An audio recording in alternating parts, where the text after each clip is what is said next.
One business ideas 2014లో చెప్పినట్టుగా ఇప్పుడు కూడా 2025లో ఉపయోగపడుతుందా? ఎగ్జాంపుల్ వచ్చి మెయిన్గా గూగుల్ మొనోపొలీ. సో అటువంటి కంపెనీస్ని ఇనిషియేట్ చేయాలని అన్నారు, కానీ 2025లో ఏంటంటే అటువంటి కంపెనీస్ని క్రియేట్ చేయడం చాలా కష్టం. ఎందుకంటే ఎగ్జాంపుల్ ఆర్టిఫిషియల్ ఇంటెలిజెన్స్ ఉన్నాయి. ఒక్కొక్క ఆర్టిఫిషియల్ ఇంటెలిజెన్స్ ఒక్కొక్క బెనిఫిట్తో ఉన్నాయి. ఏ ఒక్క ఆర్టిఫిషియల్ ఇంటెలిజెన్స్ కూడా అన్ని బెనిఫిట్స్ లేవు. సో అటువంటి పవర్ఫుల్ కంపెనీస్ని క్రియేట్ చేయడం చాలా కష్టం 2025లో. తర్వాత ఇంకొకటి ఏంటంటే బుక్లో ఎగ్జాంపుల్ అపోలో ప్రోగ్రామ్ అన్నారు. అపోలో ప్రోగ్రామ్ ఇప్పుడైతే అంటే స్పేస్ ప్రోగ్రామ్ ఇప్పుడైతే చాలా కష్టం. అటువంటి అంటే అలాంటిది కదా అటువంటి, ఎందుకంటే ఇప్పుడైతే చాలా డబ్బు కావాల్సి వస్తుంది ఇప్పుడైతే.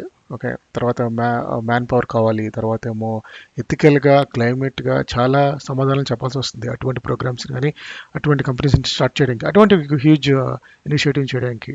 తర్వాత ఏమో బుక్లో ఎగ్జాంపుల్ ఏంటంటే ఈబీ లాంటి కంపెనీస్ అన్నారు. ఈబీ లాంటి కంపెనీస్ని ఇప్పుడు స్టార్ట్ చేస్తే కనంటే అటువంటి కంపెనీస్ ఈజీగా కాపీ అయిపోతున్నాయి. ఇప్పుడు మీరు చూసారంటే ఆన్లైనే చాలామంది 10 minutes డెలివరీ అని 5 minutes అని అటువంటి ప్లాట్ఫామ్స్, ఆన్లైన్ ప్లాట్ఫామ్స్ చాలా క్రియేట్ అయిపోతున్నాయి ఈజీగా. తర్వాత ఏమో స్మాల్ టీమ్ లీన్ టీమ్ అంటే స్మాల్గా స్టార్ట్ చేసి పెద్దగా ఎదగమన్నారు. కానీ ఇప్పుడు ఏంటంటే అటువంటి చాలా కష్టం. ఇప్పుడు ఏంటంటే ఈ స్టార్టింగ్ నుంచే ఎక్కువ డబ్బు పెట్టి ఎక్కువ జనాలు పెట్టి కంపెనీ స్టార్ట్ చేయాలి, లేకపోతే అదేంటి బతకడం కాంపిటీషన్లో చాలా చాలా కష్టం. ఎందుకంటే స్పీడ్గా ఎవాల్వ్ అయిపోతుంది ఇప్పుడున్న టెక్నాలజీని బట్టి.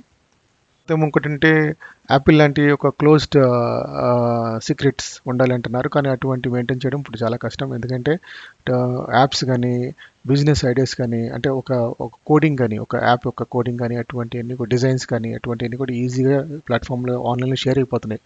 సో సీక్రెట్ని మెయింటైన్ చేయడం చాలా చాలా కష్టం. ఓకే, యాంటీ గ్లోబలైజేషన్ అప్పట్లో బుక్లో ఎగ్జాంపుల్ రాశారు, కానీ ఇప్పుడు ఏంటంటే గ్లోబలైజేషన్ లేకుండా ఎటువంటి గ్రోత్ ఉండదు.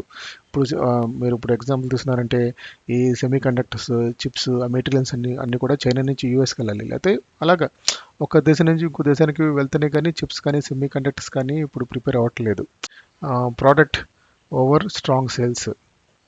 ఓకే, కానీ ఇప్పుడు ఏంటంటే అదేంటి మార్కెటింగ్ లేకుండా ఎటువంటి ప్రోడక్ట్స్ కూడా సేల్ అవ్వట్లేదు. ఇప్పుడు చూసారంటే టిక్టాక్లోనే ఇప్పుడు యూట్యూబ్స్లోని మార్కెటింగ్ లేకుండా ఏ ప్రోడక్ట్ ఎంత మంచి ప్రోడక్ట్ అయినా సరే సేల్స్ అవ్వట్లేదు. అప్పట్లో అంటే ఓకే యాపిల్ మంచి ప్రోడక్ట్ కాబట్టి ఇప్పుడు అన్ని సేల్స్ అయిపోయినాయి, కానీ ఇప్పుడు అలా కాదు, ఖచ్చితంగా మార్కెటింగ్ ఉండాలి. ఇంకొక ఎగ్జాంపుల్ ఫేస్బుక్ కూడా ఎగ్జాంపుల్ తీశారు, కానీ ఇప్పుడు ఏంటంటే అదేంటి అంటే ఫేస్బుక్ ఒక సోషల్ మీడియా, సో ఎవరైనా కనెక్ట్ అవ్వచ్చు, అదొక ఐడియా అనమాట. కానీ ఇప్పుడు ఏంటంటే అటువంటి ఒక సింగిల్ ఐడియా బేస్ చేసుకొని కంపెనీస్ లైక్ ఫేస్బుక్ని క్రియేట్ చేయడం చాలా కష్టం. ఓకే, ఇప్పుడు ఏ కంపెనీస్ వచ్చినా మల్టిపుల్ ఐడియాస్ మల్టిపుల్ పర్పస్గా ఉంది, అలా అయితేనే కంపెనీ సర్వ్ అవుతున్నాయి. ఒక గోల్ మీద ఫేస్బుక్ లాంటివి ఇప్పుడు కనిపెట్టాలంటే కూడా సర్వ్ అవ్వడం చాలా కష్టం.